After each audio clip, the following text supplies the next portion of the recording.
It's all about the maintenance, baby. Hello, IT? Have you tried turning it off and on again? To start, press any key.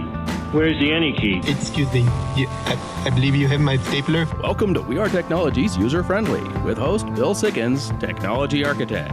Good morning and welcome to this week's episode of User Friendly. Before we go, I'd like to invite everybody, as we have in the last couple of weeks, to join us. We are on all the social media, User Friendly 1 on Twitter, User Friendly on Facebook, or wearetechnology.com, where you can submit your emails, and we get those live on the set, and we will be able to use your questions, or if you contact us after the live show, we will have them, answer them, and use them next week. I'd like to introduce and welcome my guest hosts, Gretchen and Gary. Gretchen, hello. Hello. Gary, hello. That would be a hello back. Hello back. All right, let's go ahead and waste no more time and get started with what's trending this week in technology. All right. Tesla Motors has made a surprising and bold move by making many of the company's patents available to other companies. While this may upset some of the investors, it is clearly an invitation to other companies to join the green car movement and develop more electric cars. While they retain their patents for the battery pack, they are sharing many of the other innovations, which should encourage competition and more innovations within this sector of the car industry. It will also help in building out the charging stations, which, according to some analysts, is a sensible strategy. Bill? Well, this is a very interesting scenario, and the idea of open source, we've talked about this a little bit in the past. Open source is the idea that a group of people gets together and produces something, in this case Tesla Motors, and distributes it free to use to anybody out there that's wanted it. Now, this strategy has worked well for Google. The Android platform right now runs most of the smartphones out there, and again, they built it, gave it away, and it's really benefited them. Gary, what do you think about the idea of building technology and just giving it away to the market?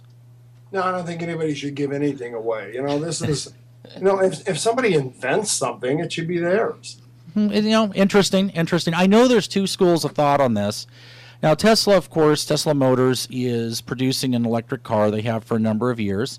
It's high-end. I believe they're about $100,000 still. They're talking about a little bit more affordable model coming out in the next couple of years. And one of the other things that this has been in the news on is here locally in Nevada is one of the places they're looking to put a battery production plant.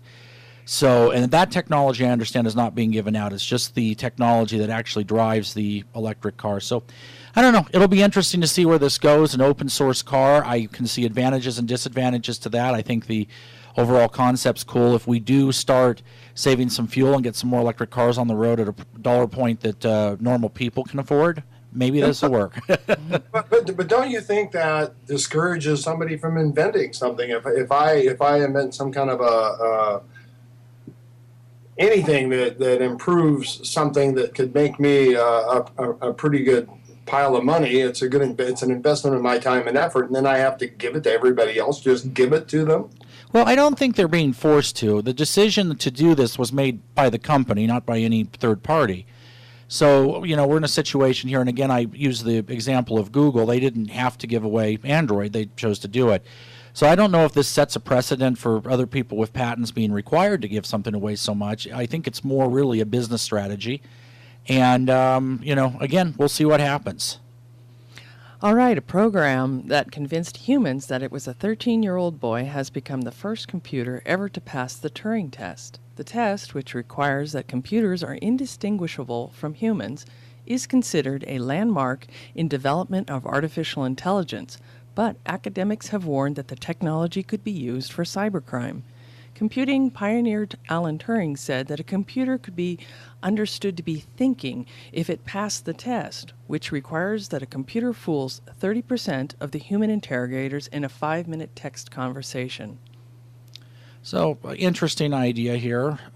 Artificial intelligence has definitely been something that's made the concepts of sci-fi and a number of things over the past few years, basically since that came out. And an idea that we're actually sitting down and having a computer be able to communicate with humans is very, very interesting. And this is a concept that we've seen in the modern internet phase. I remember a number of years ago, prior to the World Wide Web coming out, there used to be a concept called bulletin boards. And a number of people would run these, and it was a predecessor where you could go on, some form of email, was very local and that type of thing. And there was a piece of software that would be set up so that when someone would try to get a hold of the system operator, you could post this instead. And the idea was to see how far it could go and let the person trying to communicate with the operator think that they were talking to a real human. And this is something that was out in the 90s. The name of the program was Eliza. And you would normally get through probably about 30 seconds before it would really be realized what was going on. So now we're at a point where that idea seems to be taken a lot further. Another concept of this that's been out there is IBM's Watson, which is a computer that, again, has a massive database and all these type of things and is able to respond in real time without the use of anything else. And I believe that they actually did a Jeopardy show a while back to test this. So it's going to be interesting to see where this leads. Computers actually thinking, what does that change? And, how do we deal with that? Now, Gary, I understand that you were able to pass this test. Yes, I'm Dave. There's nothing wrong with this computer, Dave. I don't know, Dave, what you're, is it the 2001 thing going on? But how long before we get to Commander data? Yeah, well, and that's a very good question. Star Trek has actually set out the technology that we've seen a lot, tablets, even floppy disks from the original episode. So there is kind of an interesting parallel there. You bring up data that it is certainly possible that this could be heading in that direction. I'm here to help. Okay, AT&T confirmed Friday that attackers compromised the personal information of an undisclosed number of AT&T Mobility members. AT&T just revealed that outside attackers, allegedly employees of one of their AT&T service providers, stole a trove of personal information on AT&T Mobility customers. The stolen information includes Social Security numbers and call records. So welcome to our weekly The Big Company Got Hacked news headline here. And it seems like this has been on the agenda certainly the last couple of weeks, eBay, and now we're looking at AT&T. I think it is definitely important to discuss the idea of business and network security. This is a topic that we bring up often, and it's good reason for it. It's because when we look at what is happening now in the real-world environment of business, it seems like it's just we're under siege. And we're looking at bigger companies that have gone through and at least thought this through, and people are still getting in. And when you start looking at why and what is actually happening here and these type of things, is you do have a team of people out there that their job in life is to try to get around the security. But one thing is when you see how they got in, it is something that could have been addressed probably had the appropriate procedures been taken to go through and verify security on these networks. Well, should we set up, and I have another hacking story for you, but should the government or somebody set up standards? This is what you will do, and if you're going to have my personal information, you have to do this religiously, and they're regulated and checked. And should we go that far? This is something that's being attempted in the medical industry with HIPAA rules. And HIPAA is a set of standards that came out in the 90s dealing with how medical providers and medical offices deal with information security and what are called protected records. And we're now, believe it was 98 that the first laws got onto the book with that. It's now 2014. And just last September, they released another round called the High-Tech Update, again specifically dealing with medical, to clarify a number of gray area points. So the question then becomes is who sets the standards? A lot of times the government is not very good at that. No, it's not. So you have that kind of an issue. So setting down that, yes, you will follow certain standards. I think, as far as my information is concerned, I want to know that when I go and use my credit card or use my bank account, that it's going to be secured. But the question is how do we sit down and who actually sits down and creates these standards and puts the whole thing together? Now, FDIC does also have some regulations specifically dealing with banking. So, again, you have some things out there from that. But we're looking at it right now, and here we are on, I believe this is our 5th episode of the show, and I think this is our 5th hacking story. So, well, I have one more for you. So do I.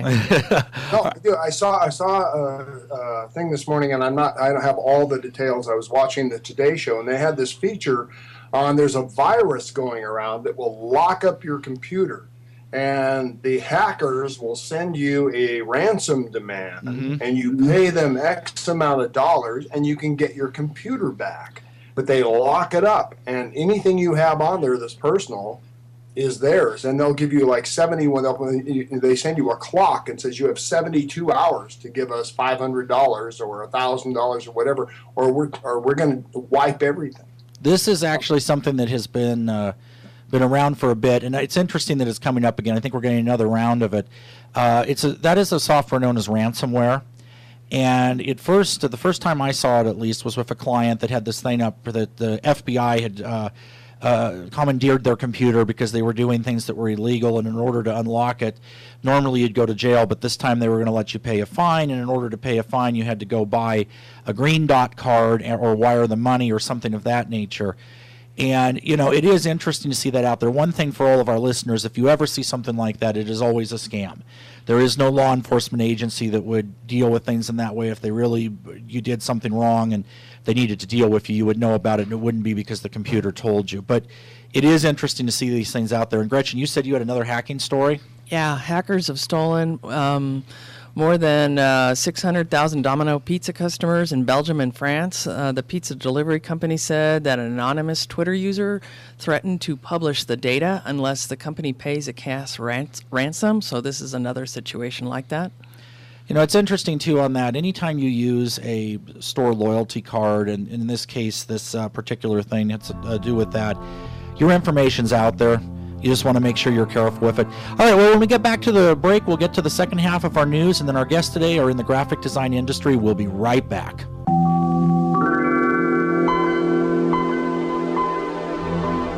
And welcome back to User Friendly. Physicists find a way to convert light into matter. An international team of scientists headed by Professor Steve Rose from Imperial College in London, UK, has discovered how to create matter from light. In 1934, American theoretical physicists Dr. Gregory Bright and Dr. John A. Wheeler suggested that it would be possible to turn light into matter by smashing together only 2 particles of light photons to create an electron and a positron. But a new experiment conducted by Rose's team shows for the first time how Bright and Wheeler's theory could be proven in practice. So this is back to our Star Trek topics that seem to be having today. So where do I buy my replicator? I don't know. It is interesting. There's a couple of different theories that have actually been out there. This one was originally talked about, as you said, in 1934. And hard light technology, which is one of the outcomes of this, and some of the things that we have seen in science fiction are probably really not that far away. And this is a very interesting scenario. I'm not going to go into the actual physics of it on the show today. Really? Well, a little longer than we have. However, after a couple of weeks ago when we did go into something in physics, I do encourage everybody that wrote in on that to write in on this, because we had a very good online session. In fact, I think we're going to be doing a Google Hangout on that in a couple of weeks. So in any event, the 10,000-foot view of it is that they are trying to make matter from light energy. And I guess more importantly than that is that they have successfully made matter from light energy. And it's going to be very interesting to see where this goes. The one thing that I do know with this is we are a very energy-hungry world now. And everything from lighting the street lights to just about everything else we do. There was a local power outage yesterday which effectively shut down most of a city here locally, to see where this goes. And as we do more and more where we're using energy to create matter and in other applications that are very much on the leading edge or bleeding edge, as it may be, of technology, to see where that ends up going. So I think it's going to be very interesting. The more that we can do with solar and other forms of energy, the more that we can see almost a form of what would have been magic 20 years ago happen with these type of things. So is this converting light into any kind of matter I want? Well, I can turn light into gold? Well, I think there's certainly some idea being proposed that may be where this is headed. I am reasonably certain that we're not turning light into gold just yet. Although after last week's discussion with everything that happened, if we want to look at the conspiracy theory side of this a little bit, there's some idea that was done in Egypt, so we may just be reinventing the wheel here. I don't know, Gary. We'll see what happens. Two 14-year-olds succeeded in hacking into a Bank of Montreal ATM cash machine. Whiz kids Matthew Hewlett and Caleb Turin found an old operator's manual on the internet and decided to take it to an ATM in a Safeway supermarket during their lunch hour and see if they could access the system. The boys thought it would be fun to try and were not expecting it to work. And to their surprise, just by following the instructions and typing in a common default 6-digit password, the cash machine granted them access. When the boys notified the bank their discovery, the bank did not believe them at first. So I guess item 1 of network security, change the default password. This is usually what's thought about, but I believe this was the Bank of Montreal where this happened. Yes. And this would be an example of where that idea needs to be effected, especially in this day and age with all the stuff that's been going on with hacking in systems where they have changed, presumably, the default password. This is actually a very interesting story. It was something that was done to see if basically they could do it. They got into the administrative mode on the ATM machine, and what they ended up doing the first time they went to the bank is, as you say, they didn't believe that they had done it. The second time they came back, they had changed the account to where the ATM fees deposited to something else, and that seemed to get the bank's attention. And at that point, they realized that, my goodness, this is actually, somebody's gotten in here. So again, and this is a real egregious example, of course, but for your own security, make sure you use different passwords. Make sure you change the default password. I think everybody at Bank of Montreal has probably done that now. And make sure that you keep an eye on these things, because you never quite know what's going to happen or what hasn't been done. And this is really something that every user of that ATM that had a normal card and normal PIN code could have done the right thing, but the master password was out there, so it still allowed them the ability to get in. Fortunately, in this case, from what I understand, they were honest about it. Nothing really bad happened. So yeah. For more than 3 years now, Microsoft has held to the line that it has loads of patents that are infringed by Google's Android operating system. Licensing is the solution, wrote the company's head IP honcho in 2011, explaining Microsoft's decision to sue Barnes & Noble's Android-powered Nook. Microsoft has revealed a few of those patents as it unleashed litigation against Android's device makers, but for the most part, they've remained a secret. But that guessing game is now over. A list of patents that Microsoft believes entitled it to royalties over Android phones and perhaps smartphones in general has been published on a Chinese language website. I have a note here on this topic that I'm not supposed to call Microsoft a patent troll, so I'm not doing that. So, Gary, what do you think about this? Is it okay for a big company to go out there and just kind of patent everything they can think of, and then when someone else actually makes the technology work, try to enforce it? What do you think? No, I don't think they should do that. I don't think. Aren't there rules? Don't we have rules? It's like. I think there's some rules out there, but it just seems to me like it's getting all this new technology and all this stuff, and like, who's going to patent the turning light into matter? I mean, I think you should have to prove you actually have a product before you can patent it. This is an interesting thing, and I know it's a topic that the United States Patent Office has been trying to deal with, because when it comes right down to it, it's like we were talking earlier about Tesla and them giving the technology away. That's kind of the exact opposite of this topic, and we have a situation here where you kind of have a lot of people out there going, oh, wouldn't it be cool if, and then we're going to patent this idea with the concept that later on when someone actually does invent that, now all of a sudden they have to pay to use it because, the idea was had, but at the end of the day, it wasn't feasible at the time that it was filed. And I know that from our standpoint with our own clients, we run into this every so often where somebody will have an idea that's innovative and actually we come up with a way to implement it, or something of that nature. And then you get to the point where the legal counsel does the patent search and finds, 10 years ago someone thought of it, but it wouldn't have been possible then. And, well, what do we do now? license it, as Microsoft is suggesting, or do we need some other procedure with doing our patents? See, the whole problem with this is that you have a patent office, quote, looking at this. Well, how long have you been looking at it? At what point do you go, you're patenting an idea. You have no technology behind it. You have no working model. You have nothing. Forget it. You can't patent that. I mean, that's pretty easy to me. Again, the question, though, is... And you know what's going to happen, Bill? The patent office will make what we're just talking about now legal, and they'll make it illegal for Tesla to give away that technology.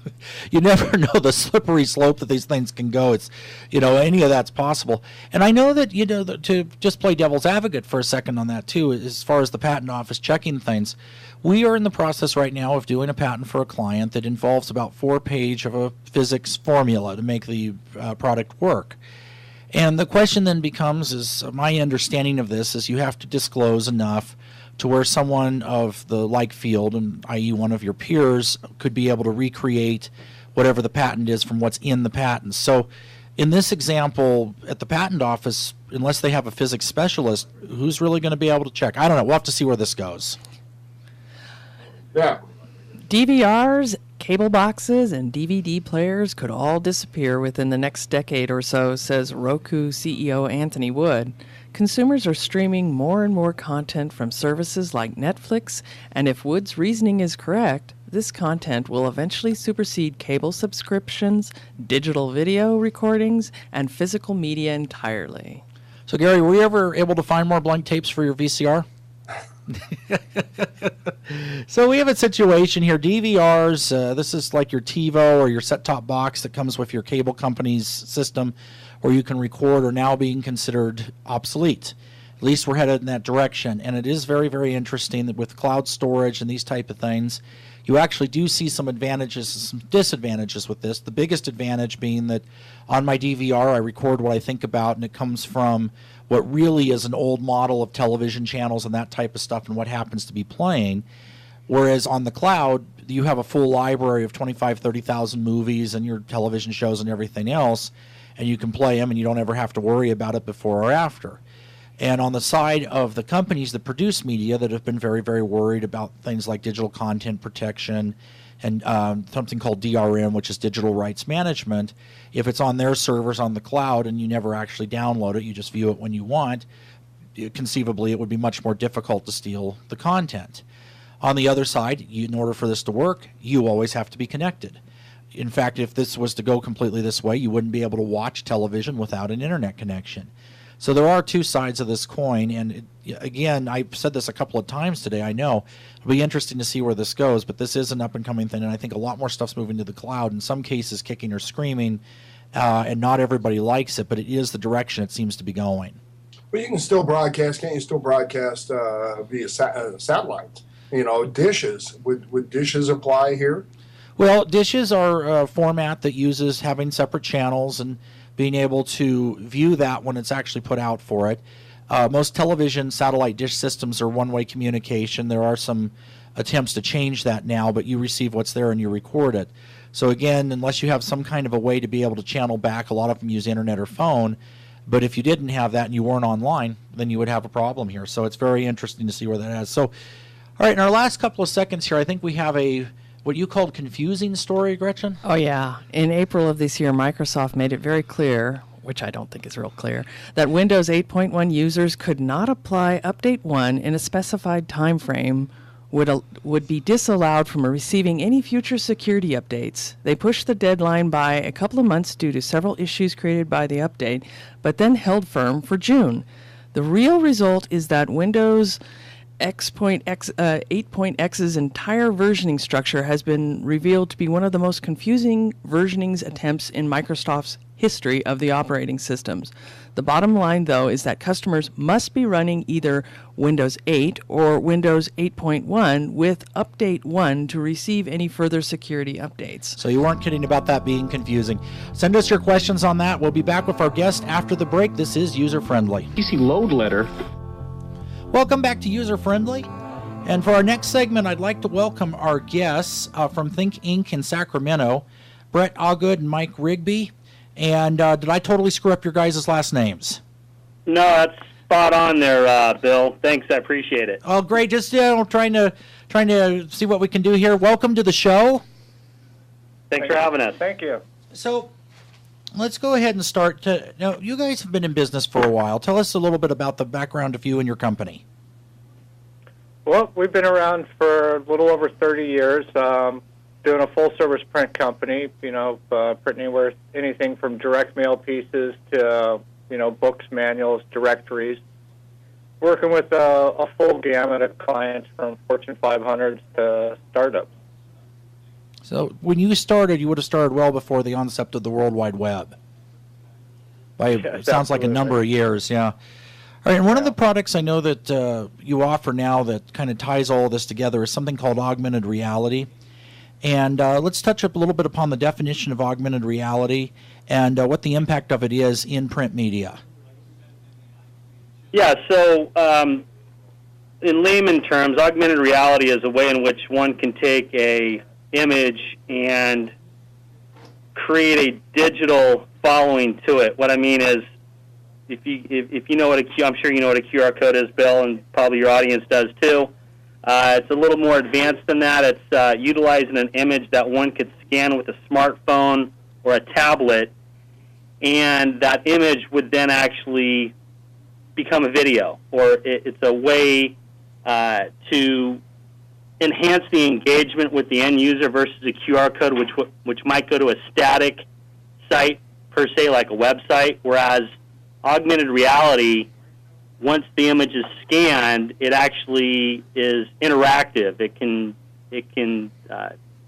define a message. It can take you to a certain locale. Imagine a travel agency that hands out a brochure to the Bahamas. You've never been there, and you have now the ability to actually visit your final destination, take a resort tour per se, all over your smartphone or tablet. So, in essence, it's much more interactive than your typical QR code. Now, so for anybody that may not know, the QR code's that funny-looking rectangular, kind of like a barcode you see on things, right? Yes, that's correct. Okay. It's that black and white indicia that's typically on the back of packaging or direct mail pieces. And so classically what you would do with a smartphone or other device is scan that, and usually it would open a web page or have some kind of a interaction. So basically what you're saying then is augmented reality takes that to the next level, where instead of just opening a web page, you can actually open a video or have some kind of a real-world interaction with a product. That's right. Spot on. So what areas do you see that being used in print media? Well, obviously, direct mail is kind of a good niche market for this. We're realizing we do a lot of work in the political arena, printing and distributing direct mail pieces for the Democratic Party here in California. And where we're starting to see some traction is these politicians really think it's a great idea to utilize AR to present themselves to the public. Wow. Really hammer home their message and, really give the consumer an understanding of, their philosophy and where they see, their integration within the system. Much more, it's much more resourceful, I guess, is a good way. Another area would be in product catalogs. One could actually scan an image of an item and maybe see where it could be placed. For example, let's say it's a piece of furniture, or let's say a coffee table. You could scan the coffee table. It might give you some ideas of where it would be well situated in a house. It could also show you how to assemble the piece. Those crazy printed instruction manuals we tend to get in products that need to be assembled are sometimes quite confusing. So, with AR, it could actually walk you through the assembling process and make your life that much easier once you get the product purchased. So this sounds like something that would be a great benefit to use while you're having your Swedish meatballs. Exactly. And I will pick on them for a minute because I think this is one of the best implementations I've seen of this is the IKEA catalog, where, like That's what correct. you're saying, you can actually use the catalog, put it on the floor, and then with your smartphone, see what their product would look like in your room. Exactly. And That's right on. I like the idea. I like the idea. You know, Hey, I think we're Gary. Go ahead. I'm not sure everybody can hear each other, so Gary, go ahead. Oh, well, I like the idea that you can use it as an instruction video. You know, I mean, I hate the instructions that I get in a, you know, I have to put a shelf or something together. It takes a scientist to figure out what the hell they're talking about. So to have a video that shows me step by step, that I like that. Yeah, I think this could be very beneficial. Now, the one next question I would have on it, though, is with all this interaction, it sounds like this could be something that's pretty difficult to set up. How hard is it to get augmented reality set up? It's not really that tough, Bill. I mean, you know, I've been doing this now for about a year, and I was a little scared at the beginning trying to explain it to clients. But essentially, it's maybe a 45 to 60-second video that one would put together and would submit it to us, and then our team on the back end would then be able to, put it on the platform, get it set up, and, the key is the identifier image that we would utilize as a target image to be scanned by, again, the tablet or the smartphone. But relatively easy. All we're looking for is maybe a 45 to 60-second video that a consumer can provide to us, or we could actually film it for them if they need that service. Okay, so Gary, to use your example, if you were having trouble, let's say, putting together a piece of furniture or hanging a shelf or, whatever you were working on, and you had the ability to scan that item with your phone and it gave you a 45 to 60 seconds. Yes, I would use it before I would use the instructions. And I think most people would. Yeah, it seems like it's a much more hands-on approach, and you can communicate a lot more information with that. What type of programs have been used with augmented reality? We've done we took baby steps at the beginning. We've got a lot of clients that we actually print their business cards for. So, imagine a realtor that utilizes augmented reality for maybe their most recent home listing. You hand the business card to someone and inform them, hey, scan the front of my business card and you'll be able to take a virtual tour of my latest listing. So that's been a pretty powerful application for augmented reality as business cards. Event tickets. Event tickets. Mike did a very successful event program for the Big Wake Weekend in Folsom Lake last year. And what it would do is you'd have the ability to scan the front cover of the event program, and it would tell you all about the event, where to go to get refreshments, where to pick up merchandise, where to go for, But what was interesting about it is, 30 days after the event, we swapped out the video, so anybody that had the souvenir programs would rescan the front cover and actually see events of that weekend going on. So you might see yourself walking around at the boat race, the next time you do the video clip. Well, that's cool. So it's an ongoing thing, even though the person would already be in possession of the flyer in this case, they can actually see what's currently happening. Right. Correct. And then direct mail is a good category too, Bill. People are getting inundated with direct mail from every type of service out there, and if you can differentiate yourself with your targeted audience utilizing AR, we've seen that to be a strategic advantage for our clients. So it seems like that you have a situation here where you're melding the classic idea of printed media, ways of being able to get out there with digital media together, which is very interesting because it sounds like both pieces are still very much a part of a good overall marketing program. And with a lot of our listeners being business owners and that type of thing, I know myself included in that category, how do you determine your return on investment with this? Well, that can be set up through the back end where, the platform would have monitors where we could look at who's following the hits. Maybe in some cases you might have a button that someone would go and fill out a questionnaire if you wanted to keep email confirmations and stuff like that. But we're constantly developing more ways to track who's hitting off of your piece. So what does it cost me to use this?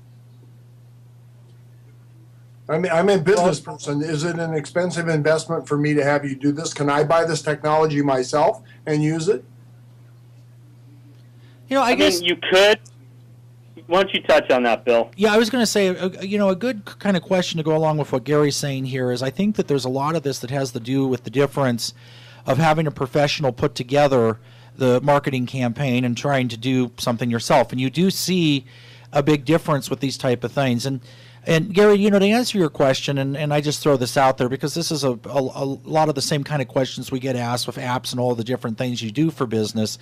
As far as the cost is concerned, it is actually very reasonable when you sit down and look at it compared to what a standard marketing campaign would be. And no, I'm not throwing out a number right now, and yes, I'm willfully avoiding it because it varies depending on what the marketing program is. So how do they get a hold of you guys to ask that question and get a specific answer? You can go to our website, which is wethinkinc.com, or give us a call at 916-594-0110. Well, thank you, and we'll be right back.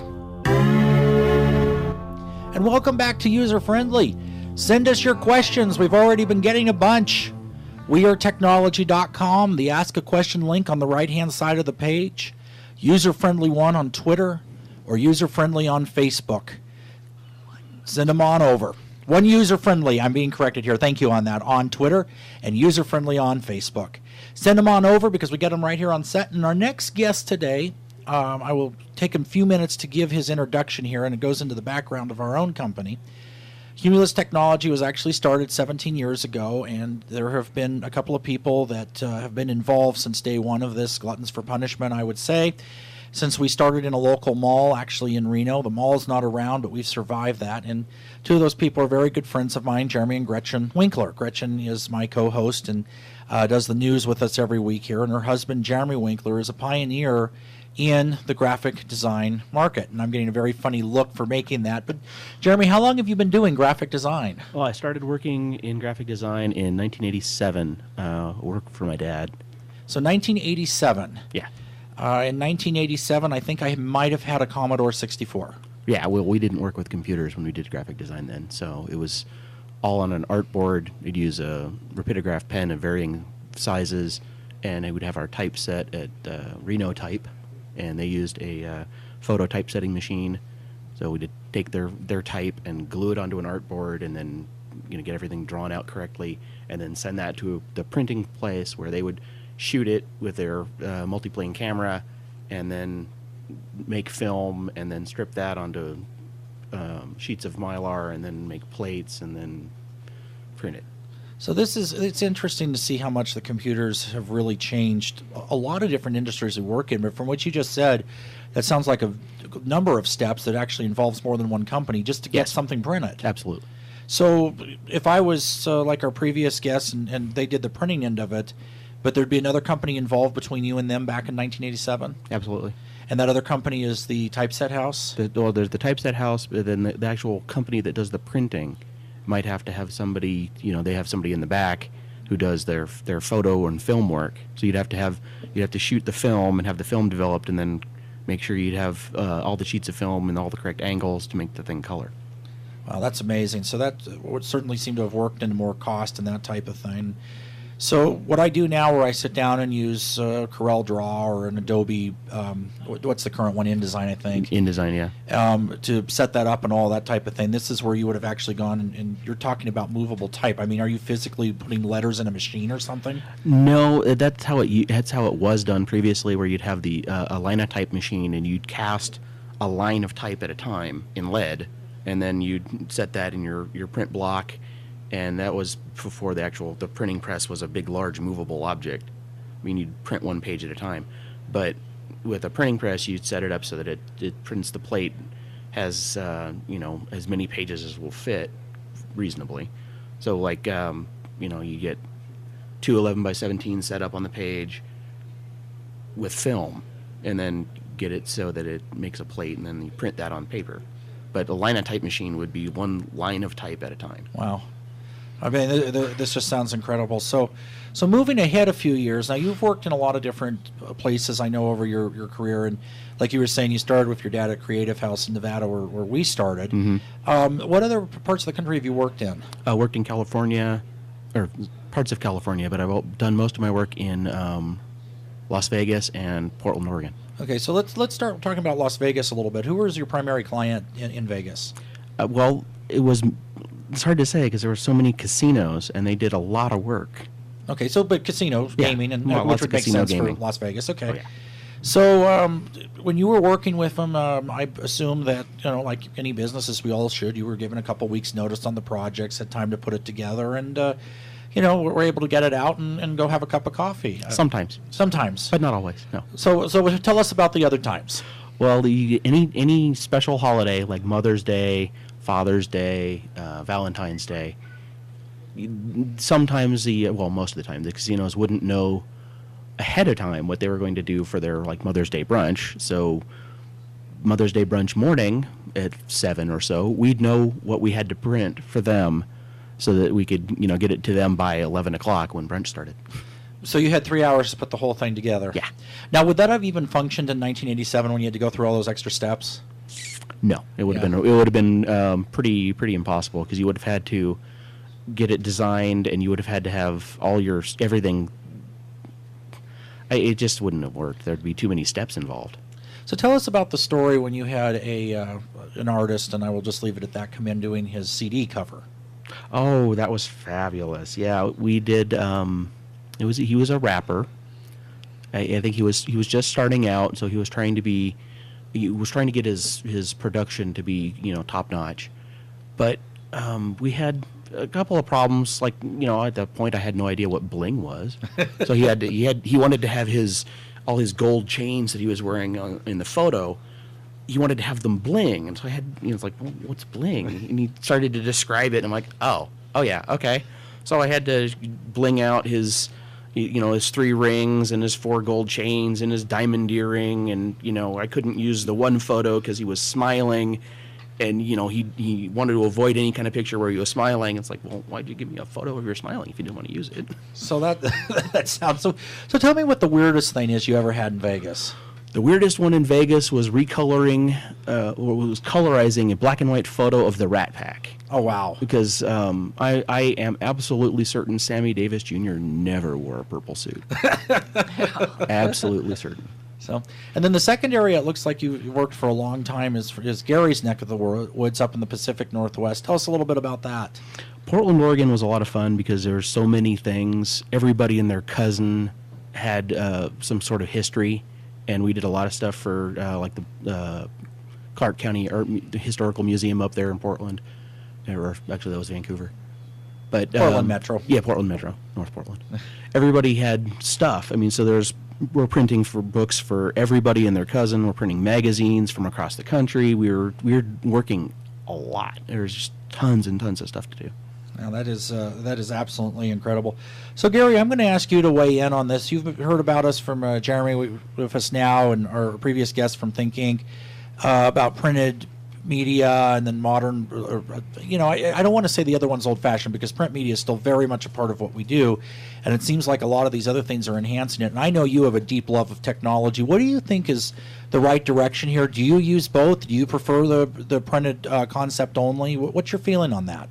Well, I think the most important thing is that whatever you do, whether it's print or strictly website or a mobile app or whatever, that your graphics look good and they're creative and attention grabbing. That is the most important thing I can say to anybody doing marketing using graphics. Yeah, I agree with that completely. And Jeremy, I know you just finished at the college your associate degree in graphic communication, and have been working with us and other people on a number of campaigns. What do you feel about what Gary says about consistency and all of that? Oh, everything has to be consistent. You can't have your fonts change from your printed piece to your internet. You all have to use the same things. There has to be consistency. There has to be a cohesive design structure, and it has to be done well. So when you're looking at some, the key word there is it has to be done well, and whatever you do has to grab attention quickly. People have no attention span. True. Absolutely. And Gary and Jeremy, and both of you can weigh in on this. So I know that in video production, there's a major difference between somebody with their camcorder that they bought at the big box store trying to produce something and having a professional production house. And Gary, you go ahead and go first on this. What's your feeling? Can you tell the difference between if it's been done professionally and not? And what would you think of when you see both? Absolutely. And some amateur stuff is pretty good, but you can really tell the difference between a professionally done piece of work. There's a smoothness and it's just smoother. It's more creative usually, whatever. And then the quality of the video is often much better if done professionally. So, Jeremy, have you ever had a situation where you've had to fix, let's say, an amateur's work to make it look right? Absolutely. And what's your feeling about that? Be positive. Well, it's the idea behind hiring professionals to do your stuff is the idea you have cousin Fred who's going to help you film your wedding. Whoa, what was that? I think the UFOs are back. So you have your cousin Fred filming your wedding versus you have a professional who's got 3 or 4 high-definition cameras, and they know how to use their editing suite so they can get different angles on you and your spouse getting ready to say your vows, and getting a nice shot of the audience versus Fred filming the audience when you guys are talking, he's giving your vows, and he doesn't have the right lighting, he doesn't have a good sound. There's so many different things that you can easily spot. Okay, so that's interesting. So we've talked about your weirdest project. What has been your favorite one through your career? Wow, that's tough. I really don't know. I mean, I really enjoyed working in Vegas because there are so many things that came through, and helping Siegfried and Roy colorize the eye of a tiger because it was the wrong one. When they were still working when we were in Vegas, they were switching out the tigers, or the main tiger, for their big giant banner that went 50 feet on the strip. So you had to one tiger had a beautiful blue eye, and the next tiger had golden eyes, but they wanted the blue eyes, so I had to go back and figure out how to colorize the blue eye for the new tiger so that it looked right, because they were picky. My goodness. So and with all due respect, most artists are. I mean, it's part of what you're doing. Well, Jeremy, thank you so much for being with us today. Thank you. Glad you were here. I think, just kind of summing things up, graphic design is still a very relevant and very important part of everything we do today. Absolutely. It's really cool to see what it is. Send your questions while you got them. WeAreTechnology.com, and join us next week online and on air for User Friendly. Thank you and have a wonderful week.